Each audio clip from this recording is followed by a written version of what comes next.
Selamat pagi mahasiswa, Assalamualaikum warahmatullahi wabarakatuh. Bertemu kembali dalam teori farmakognosi pertemuan kelima ya untuk materi karbohidrat hari ini.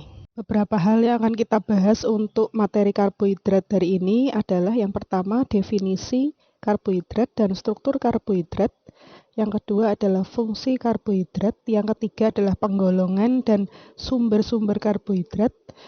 Termasuk di dalamnya nanti asalnya dari mana, bisa terbentuk dari mana ya. Kemudian yang terakhir adalah identifikasi karbohidrat, baik secara kualitatif maupun secara kuantitatif.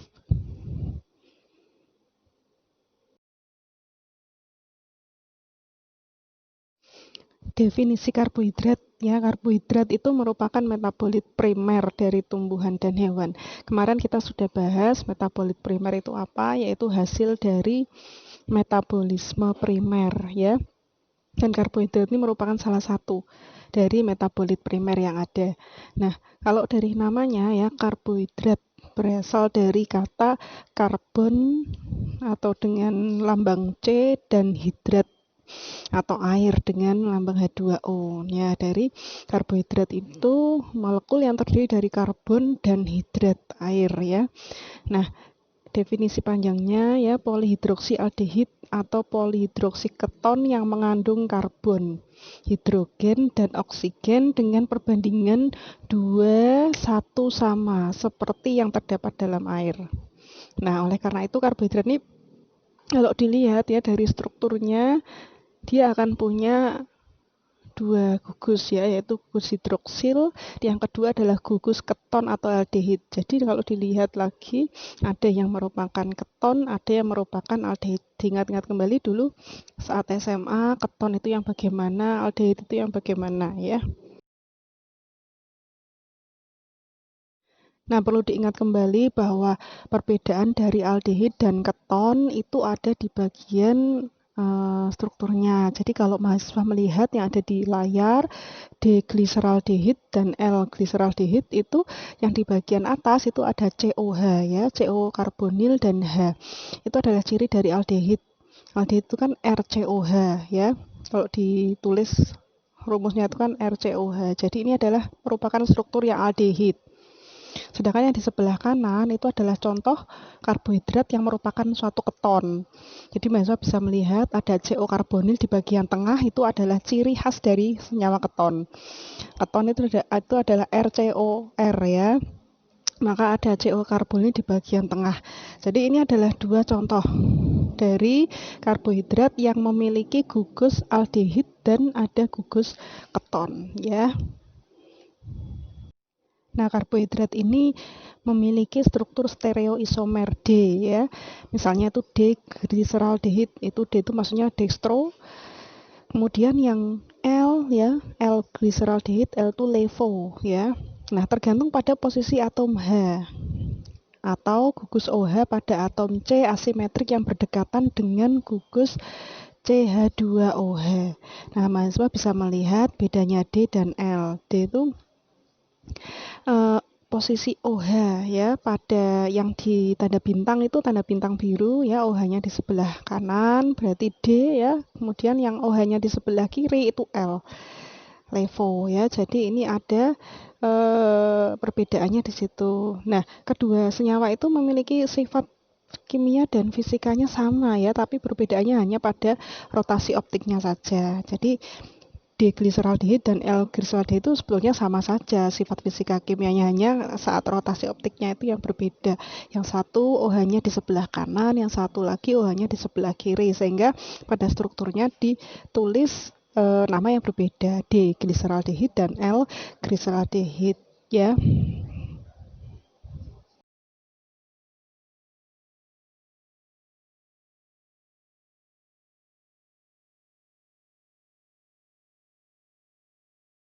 Fungsi karbohidrat yang pertama adalah sebagai sumber energi ya. Mahasiswa bisa melihat bahwa sumber energi yang dihasilkan oleh suatu karbohidrat itu bisa digunakan sebagai energi yang utama maupun sebagai energi cadangan atau simpanan energi. Nah, Contohnya itu ada pati, glikogen ya, yang dengan cepat diubah menjadi glukosa yang merupakan sumber dari suatu energi.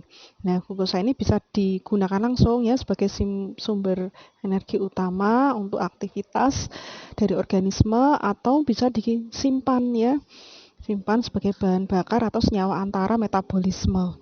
Nah, itu adalah fungsi karbohidrat yang pertama. Kemudian fungsi yang kedua adalah penyusun dinding sel. Ya, perlu diketahui bahwa dinding sel di tanaman ya itu mengandung selulosa. Bakteri itu juga mengandung suatu karbohidrat. Jadi karbohidrat ini memiliki fungsi sebagai elemen struktural pada dinding sel ya. Tidak hanya pada tanaman dan bakteri, bahkan di arthropoda ya. Arthropoda itu ada polisakarida yang merupakan bagian dari struktur eksoskeletonnya. Nah, jadi karbohidrat ini fungsinya sebagai penyusun dinding sel. Kemudian yang ketiga adalah pembentuk ciri penting. Nah, pembentuk ciri penting ini maksudnya adalah dia sebagai bagian dari kerangka struktur pembentuk RNA maupun DNA ya, dan gulanya bisa berupa ribosa atau deoksiribosa. Itu fungsi yang ketiga. Untuk fungsi yang keempat, glukosa ini bisa digunakan atau bisa berfungsi sebagai identitas sel. Ya, kita tahu karbohidrat bisa berikatan dengan protein atau lipid yang berfungsi dalam pengenalan antar sel, atau yang nama lainnya adalah cell recognition ya. Nah, contohnya adalah beberapa oligosakarida ini memiliki fungsi sebagai identitas sel. Kemudian fungsi yang keempat ini adalah berperan dalam transport. Jadi karbohidrat ini memiliki peran dalam transport dalam floem ya. Contohnya ini karbohidrat jenis manitol. Jadi manitol ini memiliki peran untuk transport. Kita tahu bahwa floem adalah jaringan pengangkut ya. Jadi ini merupakan karbohidrat yang memiliki peran dalam proses tersebut, transport tersebut dalam tumbuhan.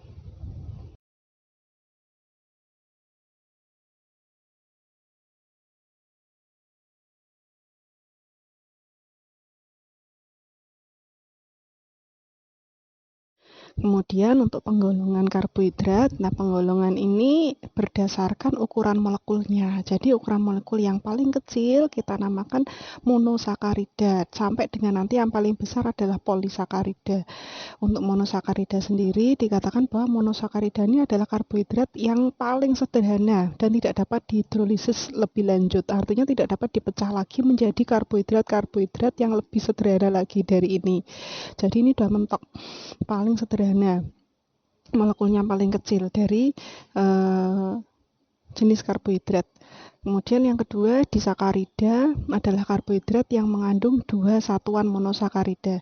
Jadi di itu artinya 2 ya. Jadi dia gabungan dari 2 monosakarida. Nah, disakarida ini nanti kalau dipecah ya atau dihidrolisis, kita akan mendapatkan 2 monosakarida 1 dan monosakarida 2. Kemudian yang ketiga adalah oligosakarida. Nah, oligosakarida ini dikatakan di beberapa pustaka kalau dia dihidrolisis, dia akan menghasilkan 3 sampai 8 satuan monosakarida ya. Nah, namun di beberapa pustaka juga karbohidrat ini langsung diklasifikasikan atau digolongkan hanya 3, monosakarida, disakarida, dan polisakarida.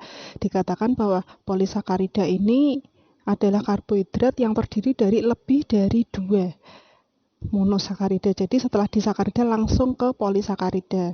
Di sini juga dikatakan bahwa karbohidrat jenis polisakarida ini kalau dihidrolisis akan menghasilkan banyak monosakarida. Jadi banyaknya ini tidak ditentukan ya, mulai dari 3 sampai banyak. Nah, itu adalah penggolongan dari karbohidrat. Nanti kita akan bahas satu persatu mulai dari mono, di, dan langsung ke polisakarida. Kita masuk ke monosakarida yang tadi merupakan karbohidrat yang paling sederhana dan tidak dapat dihidrolisis lebih lanjut lagi ya. Jadi ini adalah bentuk yang paling sederhana dari karbohidrat. Dikatakan bahwa monosakarida ini ditulis ya dengan menambahkan akhiran ose ya. Jadi penamaannya diberi akhiran ose atau osa ya, ose atau osa. Dalam istilah bahasa Indonesianya tuh osa. Ya, di bagian akhir dari suatu nama jenis karbohidrat itu diberikan ose atau osa. Misalnya glukosa. Kalau bahasa Indonesia berarti glukosa. Kalau tidak bahasa Indonesia berarti glukose. Ya, jadi itu adalah penamaan dari monosakarida. Kemudian ciri-cirinya apa? Ciri-cirinya pertama dia merupakan padatan. Bentuknya padat, kristal namun tidak berwarna. Ya. Kemudian dia larut dalam air. Dia larut dalam air karena ada ikatan hidrogen ya dalam strukturnya. Kemudian sedikit larut dalam alkohol. Jadi kalau kita ambil suatu monosakarida, misalnya glukosa begitu ya. Nah itu kalau dilarutkan dalam etanol itu tidak mudah larut ya. Jadi sedikit larut saja dalam alkohol. Kemudian tidak larut dalam pelaut organik ya, yang memiliki kepolaran yang rendah. Jadi seperti eter, kloroform, benzen, nah itu tidak melarutkan monosakarida. Kemudian kalau dirasakan rasanya manis ya. Dan kalau dipilih dari beberapa monosakarida, yang paling manis itu adalah fruktosa ya. Fruktosa adalah gula buah dikenalnya ya, makanya dia rasanya paling manis.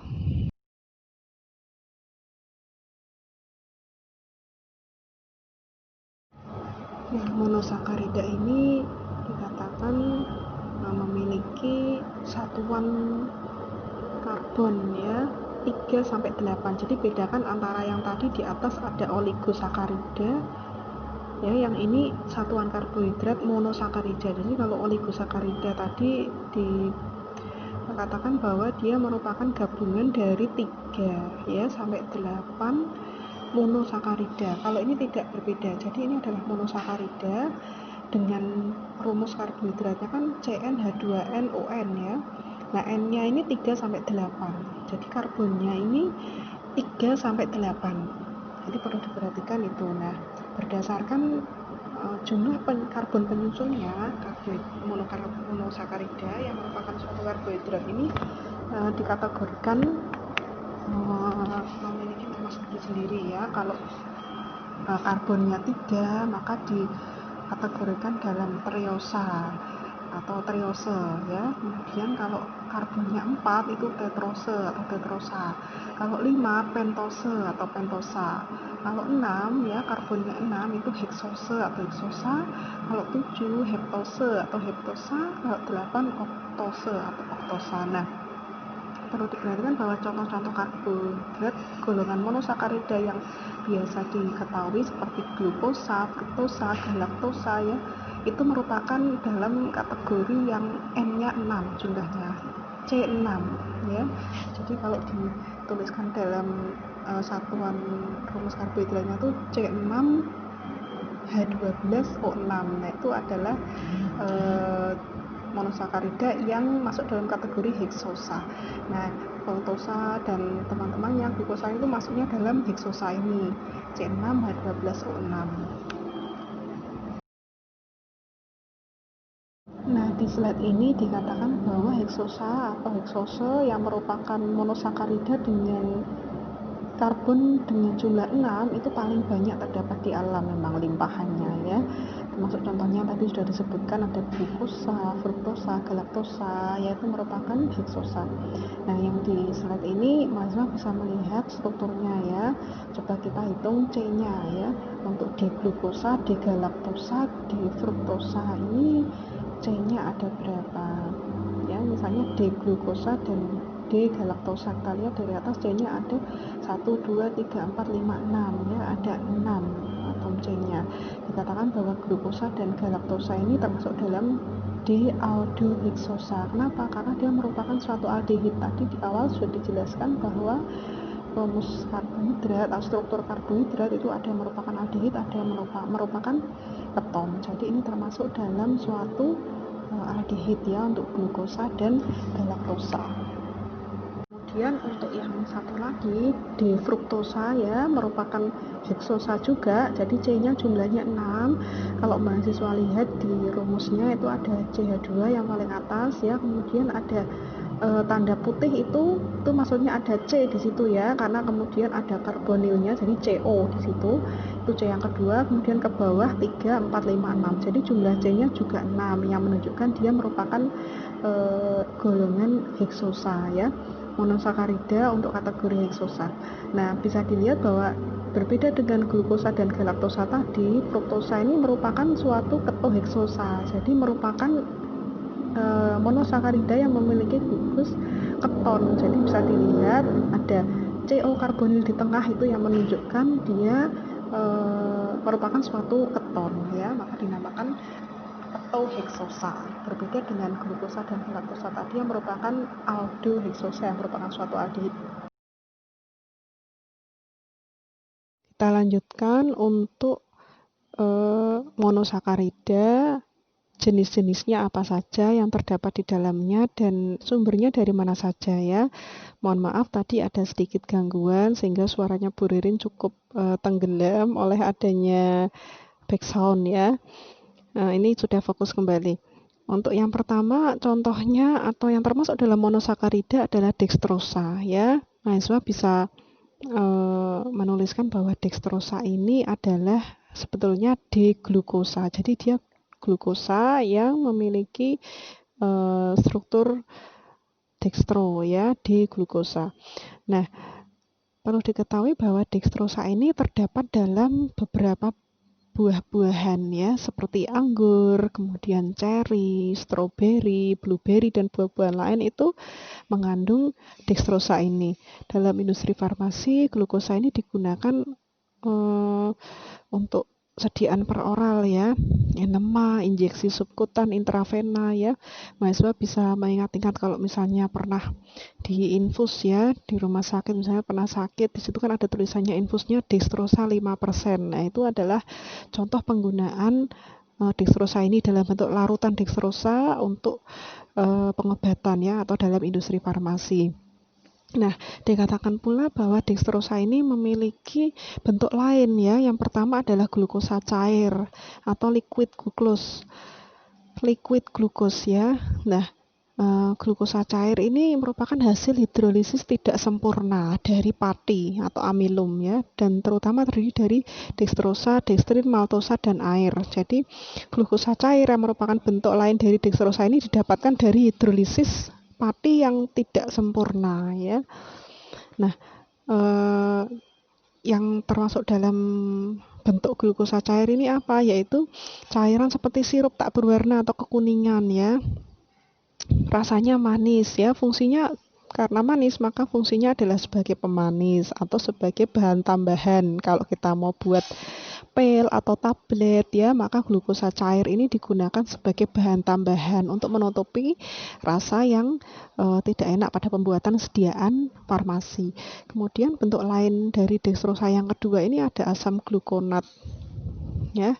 Asam glukonat ini dihasilkan dari oksidasi dextrosa. Jadi dextrosa yang sudah ada itu mengalami proses oksidasi dengan suatu Cl2 atau elektrolitik ya, menggunakan bromida atau Br2. Jadi bentuk lain dari dextrosa ini bisa merupakan glukosa cair, ada yang merupakan asam glukonat ya, tapi sebagian besar dextrosa ini sumbernya dari tadi buah-buahan tadi ya, yang termasuk dalam monosakarida yang kedua. Contohnya adalah fruktosa ya. Kalau tadi kita sudah melihat struktur dari fruktosa, dia merupakan gula keton ya, terdiri dari strukturnya merupakan keton ya. Nah, fruktosa ini memiliki ciri-ciri berbentuk kristal ya, tidak berwarna, sama seperti sifat dari monosakarida. Tapi ada juga yang bentuknya seperti serbuk ya, tidak berbau tapi rasanya manis ya. Jadi kita ingat kembali sifat dari monosakarida itu rasanya manis ya. Sama seperti dextrosa ya, fruktosa ini berada juga pada buah yang berasa manis ya, atau ada juga di madu. Jadi asalnya ada di buah-buahan. Namanya aja fruktosa ya, dari kata fruit yang merupakan buah. Jadi nama lain dari fruktosa ini adalah gula buah sebetulnya ya. Nah, diperoleh dari mana fruktosa ini? Ternyata diperoleh dari hidrolisis inulin ya. Inulin itu merupakan polisakarida. Nah, kalau dipecah inulinnya dihidrolisis itu bisa menghasilkan suatu monosakarida yaitu fruktosa itu sendiri. Bisa juga diperoleh dari inversi larutan sukrosa dalam air ya. Jadi kita lihat sukrosa itu merupakan disakarida yang kalau dipecah menjadi fruktosa dan glukosa. Ya, sama juga sukrosa ini diinversi dalam air itu maksudnya dihidrolisis ya. Kemudian diteruskan pemisahannya menjadi fruktosa dan glukosa. Jadi bisa diperoleh dari polisakarida yaitu dari hidrolisis inulin, bisa diperoleh dari disakarida yaitu dari sukrosa untuk menjadi suatu satuan monosakarida yang merupakan fruktosa. Nah, fungsinya apa untuk bidang farmasi? Ternyata fruktosa ini memiliki peran untuk pelengkap nutrisi secara parenteral ya, atau oral, dan dianjurkan pada keadaan darurat diabetes. Jadi fruktosa ini dalam dunia farmasi digunakan sebagai nutrisi parenteral ya. Jadi orang-orang yang memiliki kekurangan karbohidrat ya bisa diberikan fruktosa ini ya. Yang ketiga adalah karamel ya. Karamel ini adalah larutan pekat dari produk yang diperoleh dengan memanasi gula atau glukosa sampai rasa manisnya hilang. Ya, bahkan kalau mahasiswa pernah membuat karamel ya, suatu gula yang dipanaskan itu manisnya hilang tapi agak ada pahit-pahitnya. Dan warnanya berubah menjadi coklat tua, tapi homogen ya coklat tuanya. Nah, dalam dunia farmasi karamel ini digunakan untuk memberi warna atau memberikan rasa pada sediaan farmasi tertentu. Jadi ada beberapa produk farmasi memang rasanya rasa karamel begitu ya. Yang keempat, yang termasuk dalam monosakarida adalah silosa ya. Mahasiswa bisa menuliskan dengan KSI atau XI ya, silosa. Nah, silosa ini merupakan gula pentosa. Jadi kita ingat lagi kalau tadi heksosa 6 karbonnya, kalau pentosa ini berarti karbonnya jumlahnya ada 5 ya. Diperoleh dengan cara mendidihkan bonggol jagung, jerami, dan bahan yang serupa ya dengan asam encer untuk proses hidrolisis polimer silannya. Jadi dihidrolisis ya, terjadi proses hidrolisis dan nanti akan terbentuk silosa ya. Nah, fungsinya apa untuk dunia farmasi? Ternyata silosa ini berfungsi untuk diagnostik, mengevaluasi absorpsi di usus. Jadi kalau usus halusnya ini bermasalah ya, kadang diberikan suatu karbohidrat silosa untuk mendiagnosis bagaimana sih kerja usus ya, absorpsi ususnya ini masih bagus atau tidak. Karena kalau silosa ini secara normal diserap oleh usus halus. Kalau nanti ternyata silosa yang diberikan ini tidak diserap oleh usus halus, berarti fungsi dari absorpsi usus halus ini menurun. Jadi itu fungsinya untuk diagnostik kondisi dari absorpsi usus halus. Yang kelima ada arabinosa. Arabinosa ini sama seperti silosa tadi ya, merupakan suatu pentosa. Jadi karbonnya ada 5. Diperoleh dari gum ya, yang berasal dari tanaman akasia atau cherry gum ya. Ada juga tanaman polong-polongan dari Amerika Serikat ya, Meksiko, mesquite ya, itu merupakan sumber dari arabinosa juga. Nah, fungsinya arabinosa ini apa? Untuk bidang farmasi, yaitu digunakan sebagai pereaksi fermentasi pada kultur media preparat mikrobiologi. Jadi arabinosa ini yang merupakan suatu karbohidrat digunakan sebagai sumber karbon dari pertumbuhan mikroba pada fermentasi ya. Jadi merupakan sumber karbon karbohidrat ini untuk pertumbuhan mikroba. Contoh yang terakhir dari monosakarida adalah rhamnosa. Rhamnosa ini diperoleh dengan cara hidrolisis glikosida. Glikosida adalah suatu senyawa gabungan antara glikon dan aglikon ya, gula dan bukan gula. Nanti kita akan bahas lebih lanjut tentang glikosida setelah materi karbohidrat ini selesai. Jadi quercetin ini merupakan suatu glikosida ya. Jadi bisa diperoleh dari pemisahan glikosida seperti quercetin atau rhamnosida, dan rhamnosida dipecah, dihidrolisis menjadi suatu rhamnosa atau monosakarida yang lebih sederhana.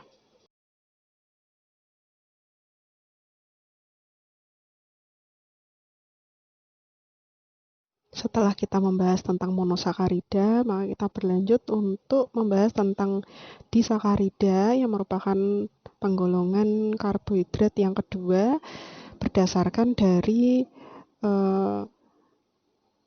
strukturnya atau besar molekulnya. Kalau dua satuan monosakarida menjadi satu itu dinamakan disakarida. Nah, disakarida sendiri ada beberapa contohnya. Yang pertama adalah selubiosa ya. Selubiosa ini merupakan gabungan antara beta D-glukosa dengan beta D-glukosa. Mahasiswa bisa melihat di bagian sebelah kanan itu Bu Ririn tuliskan strukturnya. Ada alfa D-glukosa dan beta D-glukosa. Kalau dilihat sekilas memang tidak ada perbedaan ya, tapi bisa dijelaskan bahwa posisi alfa ya, posisi alfa itu dikatakan OH-nya itu berada di sisi yang berlawanan dari cincin ya. Jadi berlawanan dari dalam struktur ini ya, dalam struktur kursi ya, namanya menghasilkan proyeksi ke bawah. Jadi alfa itu OH di bawah struktur cincinnya. Jadi posisi OH di bawah struktur cincin. Sedangkan posisi beta itu diartikan sebagai OH yang berada pada sisi yang sama dari cincin. Dalam struktur kursi ini menghasilkan proyeksi di atas. Jadi beta itu OH di atas struktur dari cincin. Mahasiswa bisa melihat ya, alfa beta perbedaannya di situ. Nah, untuk jenis disakarida berdasarkan posisi alfa beta tadi ada 4 ya. Yang pertama adalah selubiosa. Kalau selubiosa merupakan gabungan dari beta D-glukosa dengan beta D-glukosa. Berbeda dengan maltosa. Kalau maltosa ini gabungan antara alfa dan beta D-glukosa. Kemudian ada sukrosa. Sukrosa ini gabungan dari alfa D-glukosa dengan beta D-fruktosa. Ya, jadi gabungan dari glukosa yang merupakan suatu aldehid dan bergabung dengan fruktosa yang merupakan suatu keton. Kemudian laktosa juga merupakan gabungan dari alfa D-glukosa dengan beta D-galaktosa. Kalau ini sama-sama aldehidnya ya. Jadi yang berbeda tadi ada di sukrosa. Gabungan dari glukosa merupakan aldehid dan fruktosa merupakan keton. Nanti mahasiswa bisa mencari sendiri struktur dari masing-masing disakarida ini bagaimana. Nah, dua monosakarida yang bergabung menjadi disakarida ini dihubungkan dengan suatu ikatan tertentu ya, namanya ikatan glikosidik antara C anomerik dari suatu unit monosakarida dengan gugus OH dari unit monosakarida yang lain. Jadi ikatannya ada di situ, C dan OH. Nah, yang melimpah di alam memang 4 ini saja ya, sering dijumpai, tapi yang paling banyak ya limpahannya itu adalah sukrosa di antara keempat ini ya.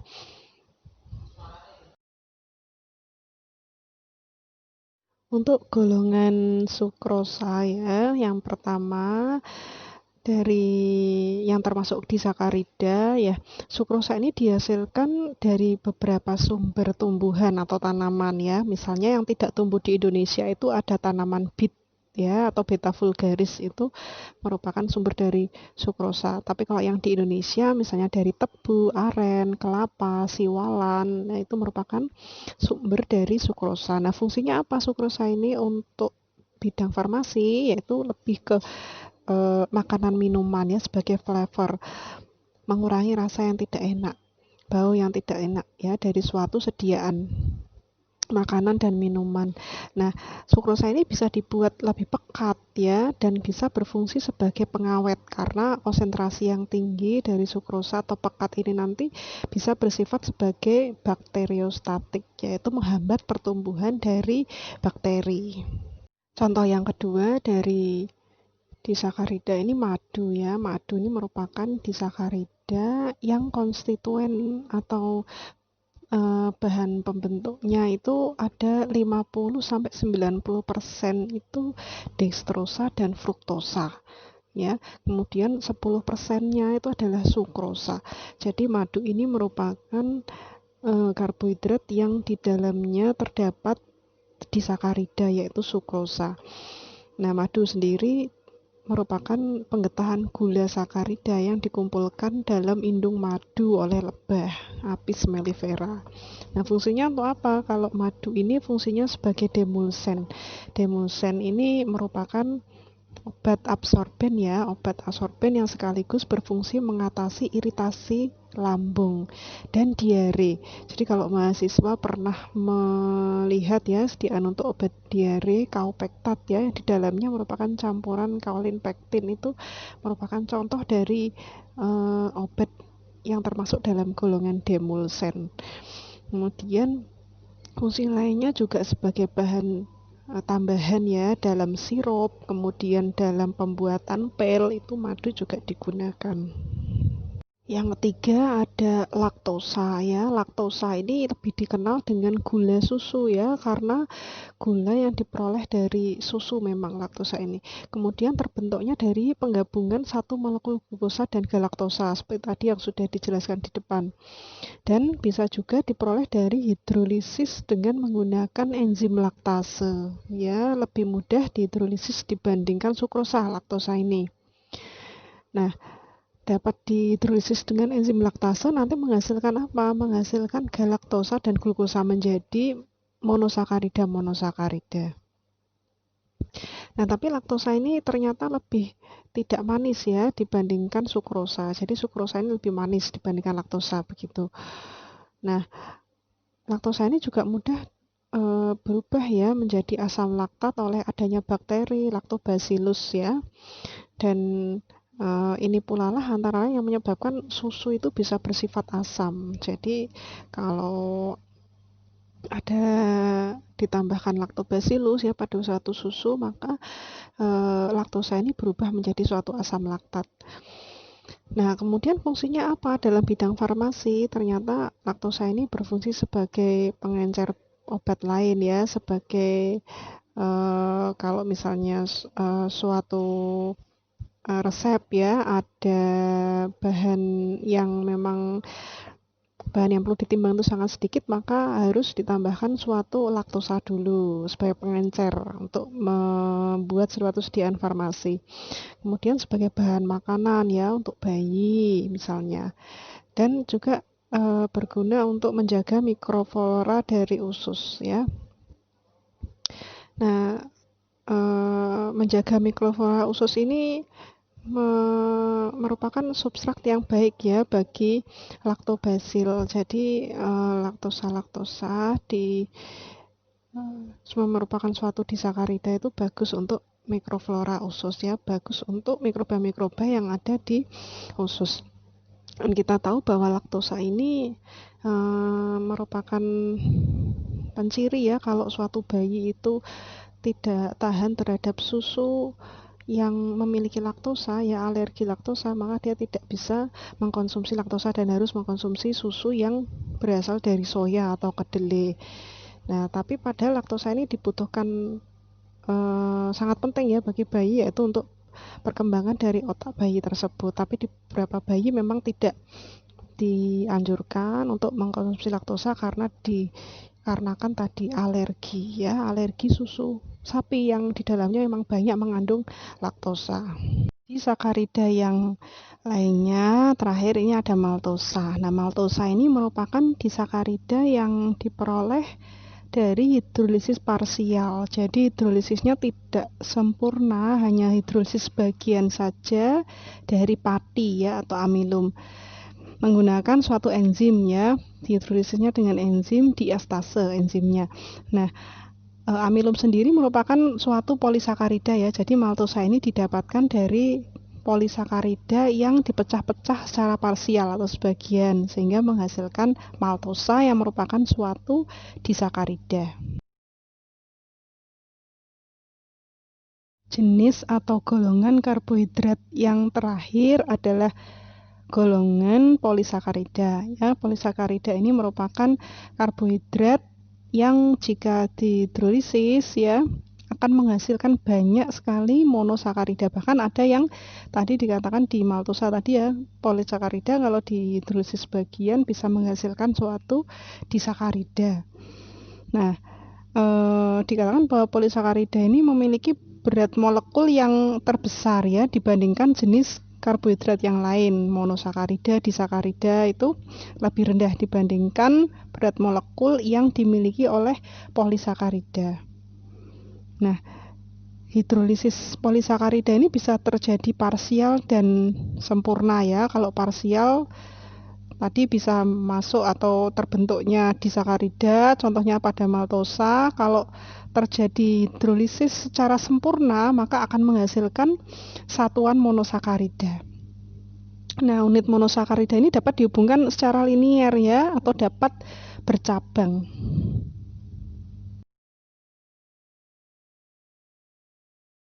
Nah, berbeda dari sifat monosakarida ya, kalau tadi monosakarida memiliki rasa yang manis, kalau pada polisakarida ini tidak. Jadi polisakarida ini merupakan karbohidrat yang tidak memiliki rasa manis, tidak mempunyai struktur kristal ya. Jadi dia berupa serbuk. Polisakarida ini serbuk. Jikapun dapat larut ya, maka merupakan larutan koloidal. Jadi kalau ditambahkan suatu air ya, ditambahkan ke dalam air, maka dia tidak akan larut. Dan kalaupun larut, dia masuknya ke dalam larutan koloidal ya, dan tidak dapat mereduksi. Kemudian tidak dapat diragikan atau difermentasikan.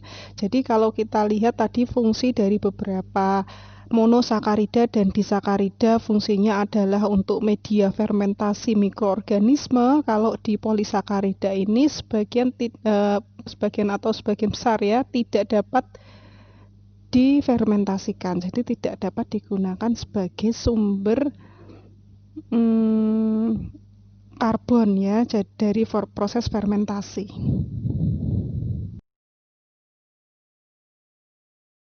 Contoh dari polisakarida yang paling umum ya, paling mudah dikenali adalah pati atau amilum.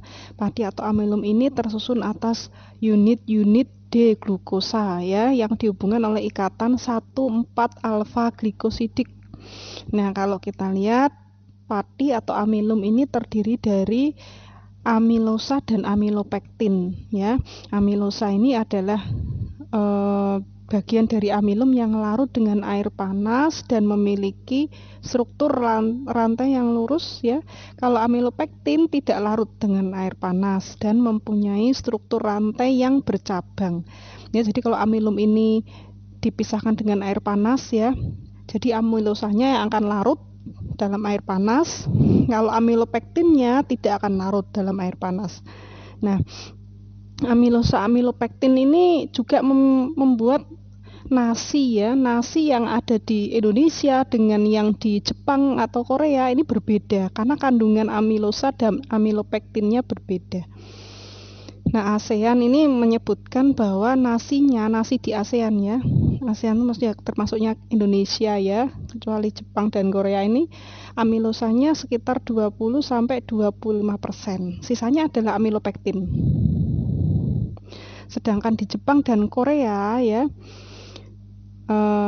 amilosanya sangat rendah, 9-20%, dan sisanya adalah amilopektin. Sehingga kita bisa lihat kalau tadi di Indonesia misalnya ya, 20-25%-nya amilosa, maka 75%-nya amilopektin, sedangkan yang di Jepang atau Korea amilopektinnya sampai mencapai 80% ya.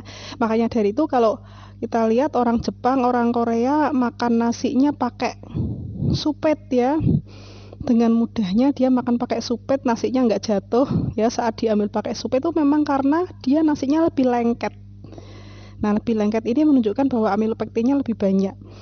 Nah, berbeda dengan nasi yang ada di Indonesia ya, mau makan nasi pakai supet aja susahnya setengah mati ya, harus pakai sendok. Nah, ini karena tidak terlalu lengket seperti nasi yang ada di Jepang dan Korea yang memang amilopektinnya ini tidak terlalu besar di Indonesia.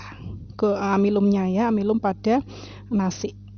Struktur dari amilopektin yang berada pada amilum tadi dikatakan bercabang ya, sehingga kalau digambarkan sangat besar, maka dari itu amilopektin ini tidak larut dalam air. Berbeda dengan amilosa yang sangat mudah larut dalam air ya. Contohnya tadi saat dipisahkan dengan menggunakan air panas. Contoh yang kedua dari polisakarida adalah glikogen. Glikogen ini merupakan karbohidrat ya, golongan polisakarida sebagai penyimpan energi yang tersimpan dalam hewan. Nah, MR glikogen ini lebih besar dari pati ya. Jadi ini polisakarida yang lebih panjang lagi rantainya, tersusun dari 100.000 unit glukosa ya. Jadi sangat panjang sekali. Strukturnya bercabang melalui ikatan 1416 glikosidik. Jadi kalau dilihat struktur glikogen ini bercabang ya. Ikatannya mulai pada nomor 1,4 dan 1,6. Kemudian sifatnya sama seperti polisakarida yang lain, dia tidak larut dalam air. Namun dia larut dalam pelarut organik yang sifatnya lebih nonpolar. Jadi seperti ether, kloroform, heksan itu lebih mampu melarutkan glikogen ini. Yang ketiga, contoh dari polisakarida adalah inulin ya. Inulin ini merupakan polimer defruktofuranosa dengan residu yang berhubungan satu sama lain secara lurus ya oleh ikatan beta 21. Inulin ini dihasilkan oleh beberapa tanaman ya. Ada yang berasal dari Inula belenium, Taraxacum officinale ya, dan selanjutnya. Nah, kegunaannya untuk apa? Kalau inulin ini fungsinya adalah mengidentifikasi secara fermentatif pada bakteri tertentu. Jadi tadi kalau dikatakan sifat polisakarida tidak bisa difermentasi, tapi bisa digunakan untuk mengidentifikasi ya secara fermentatif pada bakteri tertentu. Ini untuk inulin. Kemudian bisa menurunkan kadar gula darah ya. Jadi inulin ini merupakan makanan tambahan yang diberikan untuk lebih mengontrol kadar gula darah. Kemudian sebagai imunomodulator atau agen untuk meningkatkan daya tahan tubuh, menurunkan kolesterol, dan stimulansia pencernaan ya. Nah, ini merupakan fungsi dari inulin. Selanjutnya ada selulosa. Nah, selulosa sudah berkali-kali dibahas ya. Dia merupakan polisakarida sebagai penyusun utama dinding sel tanaman ya, tersusun dari 1000 lebih satuan glukosa yang terhubung satu sama lain secara hubungan beta dan membentuk rantai yang lurus ya. Fungsinya sebagai apa? Nah, karena tadi merupakan penyusun utama dinding sel tanaman, maka dia berfungsi untuk struktur tubuh dari tanaman ya, memberikan bentuk dari suatu sel tanaman dan berperan juga ya pada bidang farmasi, pengisi ya, sebagai pengisi tadi, pengisi dalam suatu sediaan farmasi, dan juga berfungsi secara mekanis terhadap gerakan usus ya. Jadi dia berfungsi juga untuk pengobatan. Ini selanjutnya ada gum dan mucilago ya, atau mucilago. Perbedaannya apa? Kalau gum ini larut dalam air ya, sedangkan mucilago tidak larut tapi membentuk massa yang berlendir. Kemudian bedanya lagi, kalau gum ini produk patologis ya, kalau mucilago produk fisiologis. Kemudian fungsinya apa dalam bidang farmasi? Ternyata gum dan mucilago ini sebagai penyusun perekat gigi ya, sebagai bahan tambahan untuk mengikat tablet ya, pembuatan tablet. Kemudian sebagai juga pengemulsi ya, misalnya mau dibuat suatu emulsi, maka ini bersifat sebagai gelatin agennya. Kemudian bahan tambahan dalam suspensi ya, sebagai stabilizer dan juga pengental. Kalau mau dibuat suatu sediaan farmasi, fungsinya untuk itu. Itu untuk gum dan mucilago. Untuk polisakarida yang lain, contohnya ada tragakan ya. Tragakan ini adalah eksudat kering dari tanaman Astragalus gamifer yang memiliki fungsi untuk pensuspensi, emulgator, emolien ya kalau di bidang farmasi. Kemudian ada akasia.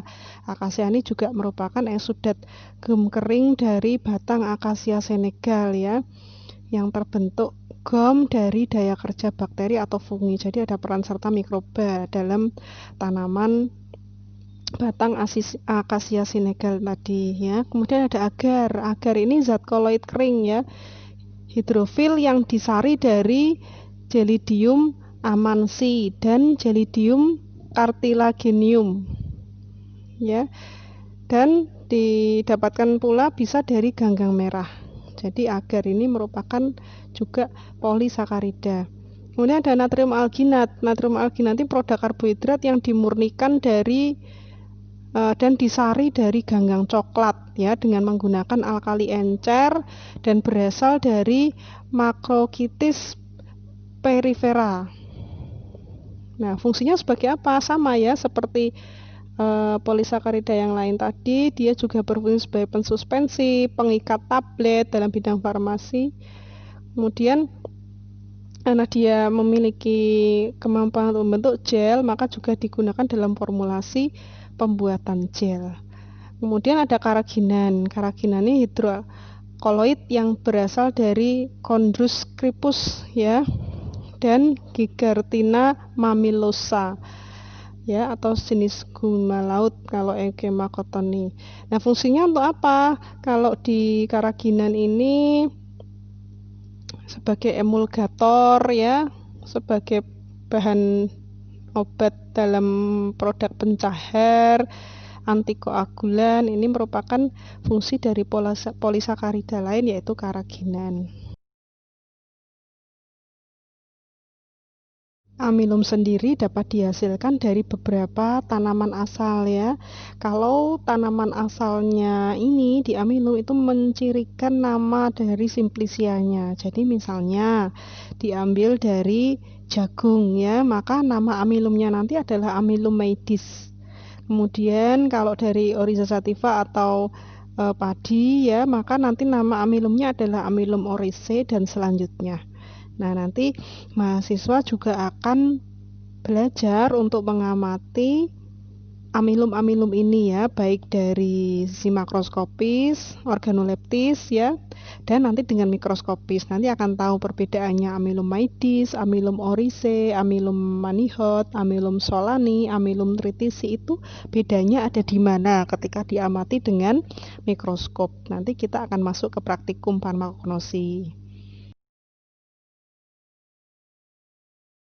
Untuk part yang keempat, kita akan bahas sekilas tentang identifikasi karbohidrat. Nah, ini adalah bagian penting ya dari mahasiswa anak farma ya, karena tugas Anda nanti adalah menganalisis, maka harus diberitahu tentang cara mengidentifikasi karbohidrat ya.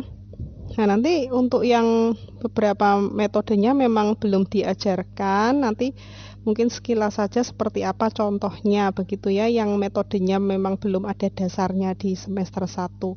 Mungkin nanti yang lebih ditekankan adalah identifikasi kualitatif hanya dengan menggunakan reagen, dan nanti kita lihat hasil positif dari senyawa karbohidrat ini bagaimana setelah ditambahkan reagen atau reaksi tersebut.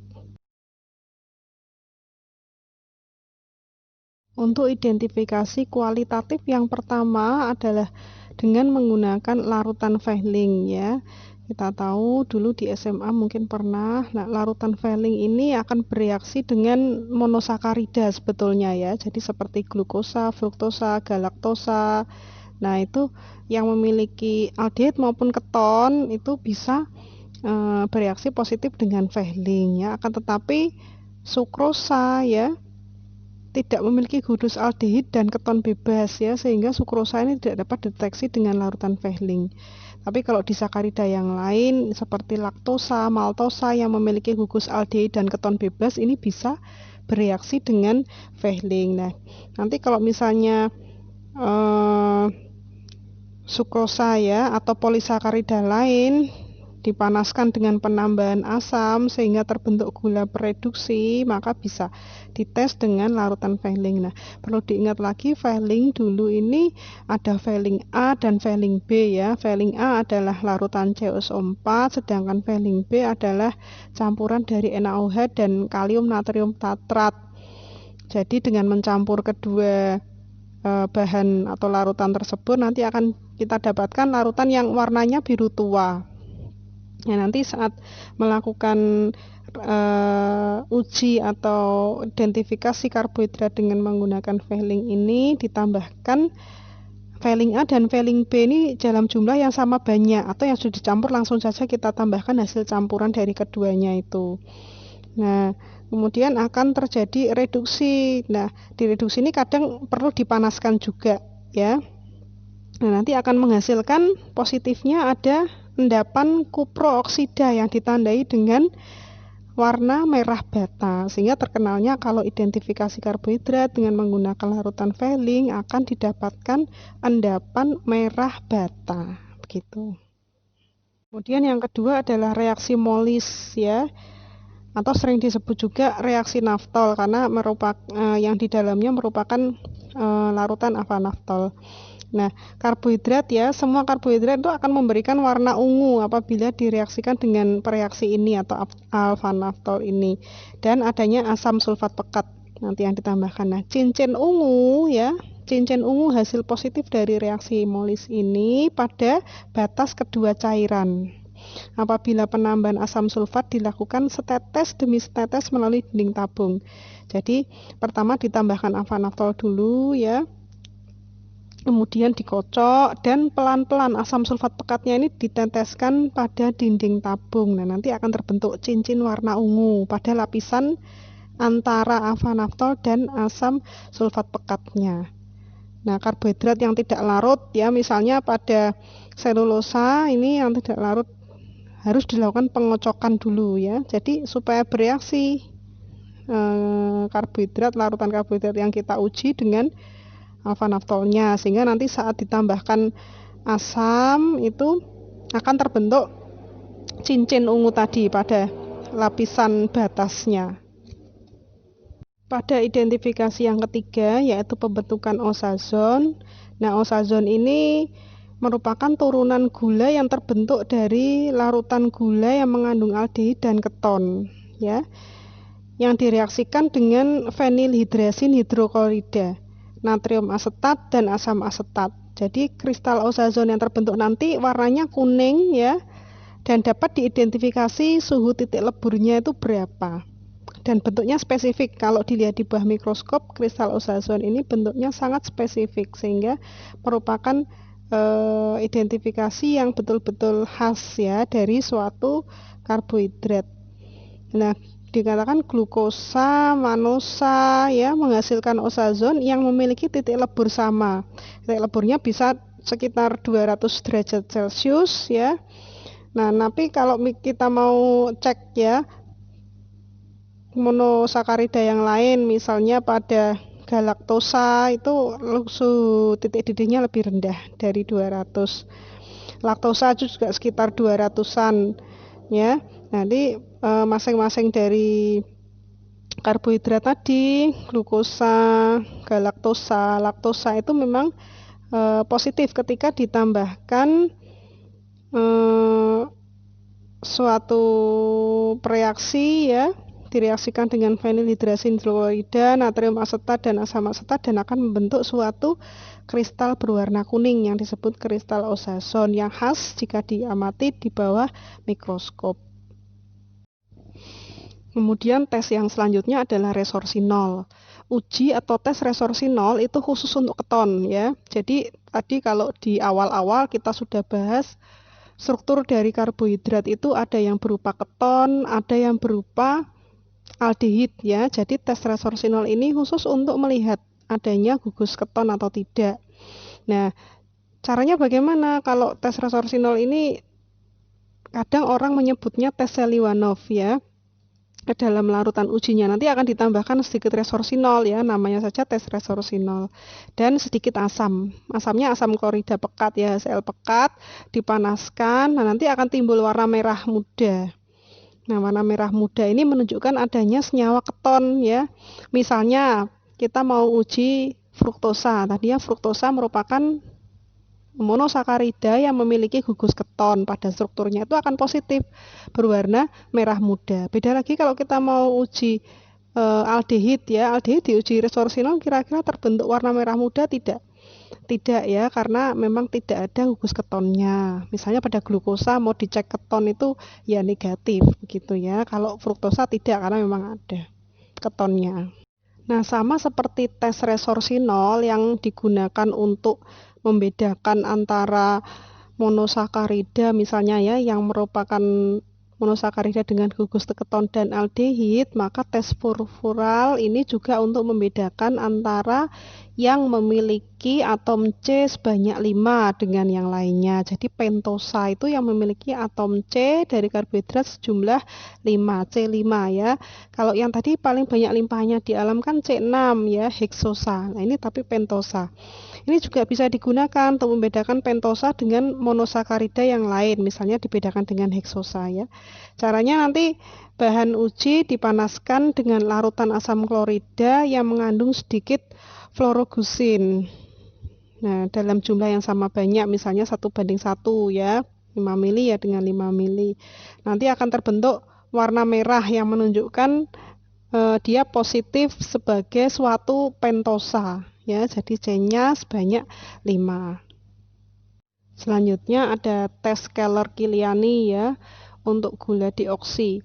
Nah, caranya kalau tes Keller-Kiliani ini sampel yang berupa gula nanti dilarutkan dalam asam asetat ya yang sedikit ada FeCl3-nya, kemudian secara hati-hati ya dengan asam sulfat pekat itu ditambahkan ke dalam tabung lewat dinding tabung.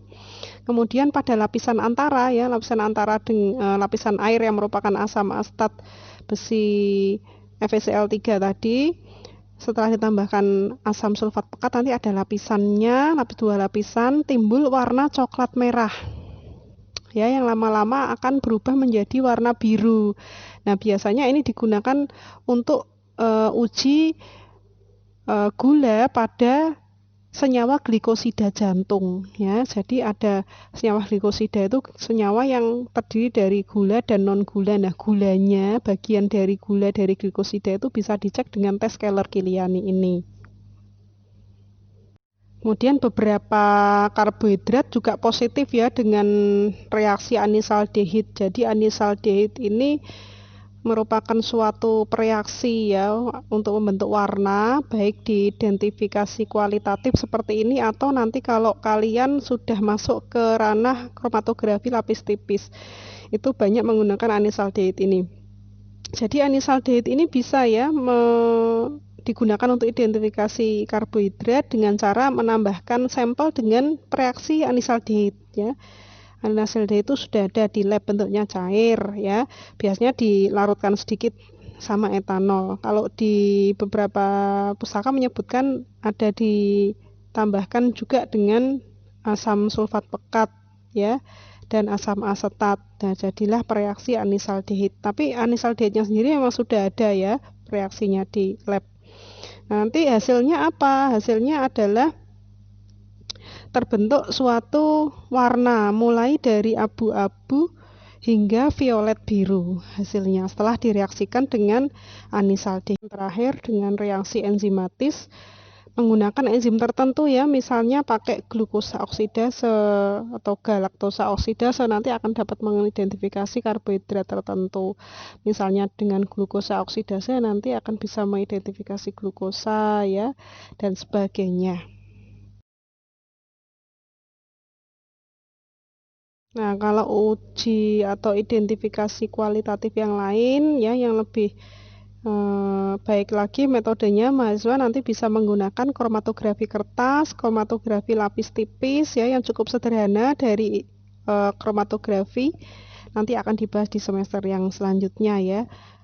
prosesnya bagaimana. Kemudian kalau yang dengan instrumen bisa menggunakan kromatografi gas atau KCKT ya. KCKT ini kromatografi cair kinerja tinggi atau HPLC, High Performance Liquid Chromatography. Nah, yang digambar ini adalah contoh saja mengidentifikasi dari karbohidrat dengan cara kromatografi lapis tipis atau KLT. Mahasiswa bisa melihat ada beberapa sampel yang ditotolkan ya. Nah, itu bisa dilihat nanti yang di sebelah kiri nomor 1 itu merupakan senyawa yang bisa diidentifikasi. Coba lihat itu ada spot-spot ya atau noda-noda yang terbentuk. Yang atas itu menunjukkan adanya fruktosa ya. Kemudian lebih bawahnya ada sukrosa. Dan selanjutnya nanti mahasiswa bisa mengidentifikasi disamakan. Misalnya nomor 1 fruktosa yang paling atas coklat, nanti dilihat nomor 2 ternyata ada ya walaupun agak tebal. Kemudian di nomor 4 juga ada coklatnya ya yang sama, jaraknya sama ya. Dari bawah itu merupakan cara untuk mengidentifikasi kualitatif dari karbohidrat dengan menggunakan KLT ini. Nah, kemudian untuk identifikasi kuantitatif atau penetapan kadarnya ya, jadi bisa ditetapkan berapa sih kadar dari karbohidrat itu bisa dengan menggunakan beberapa metode. Yang pertama adalah spektrofotometri, yang kedua kromatografi gas cair ya, yang selanjutnya adalah kromatografi cair kinerja tinggi. Nah, caranya bagaimana? Sekilas saja mungkin supaya tahu saja ya mahasiswa karena memang belum mendapatkan semua materi ini di semester 1. Yang spektrofotometri misalnya dilakukan sama seperti yang KLT tadi ya, tapi dilakukan pada kertas. Jadi kromatografi kertas. Caranya sama, nanti ada spot-spot. Nah, nanti yang menunjukkan noda yang kita tuju ya, misalnya kita mau mengidentifikasi kuantitatif dari fruktosa tadi, maka kita gunting ya. Maka bercak yang berwarna tadi kita gunting dan dilarutkan dalam pelarut tertentu ya, dan nanti akan diukur panjang gelombangnya pada panjang gelombang tertentu sesuai dengan yang akan kita cek. Misalnya pada glukosa 397 nanometer gitu ya. Nanti kita cek berapa sih absorban yang dihasilkan dan nanti kita akan hitung kadarnya. Kemudian kalau kromatografi gas cair, nah karena kromatografi gas ini sebetulnya diperuntukkan pada senyawa yang mudah menguap ya, dan kita tahu bahwa karbohidrat itu tidak mudah menguap, maka harus dilakukan dulu proses tertentu ya, sehingga karbohidrat ini nanti bisa diidentifikasi dengan kromatografi gas. Jadi dengan membentuk turunan yang mudah menguap dulu ya, baru nanti diidentifikasi lebih lanjut.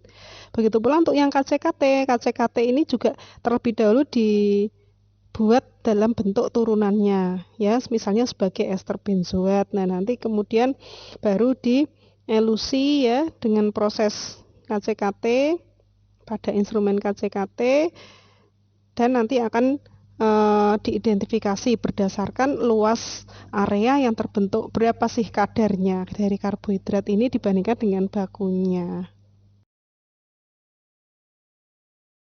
Mungkin itu saja yang dijelaskan dari karbohidrat yang merupakan suatu metabolit primer ya dari suatu bahan alam. Mahasiswa nanti bisa melihat lebih lanjut struktur-struktur yang tadi dimaksudkan ya. Ada monosakarida, disakarida, polisakarida, panjangnya seperti apa.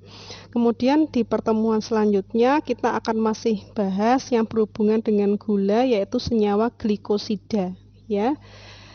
Demikian Bu Ririn tutup pertemuan yang kelima ya hari ini. Selamat siang. Wassalamualaikum warahmatullahi wabarakatuh.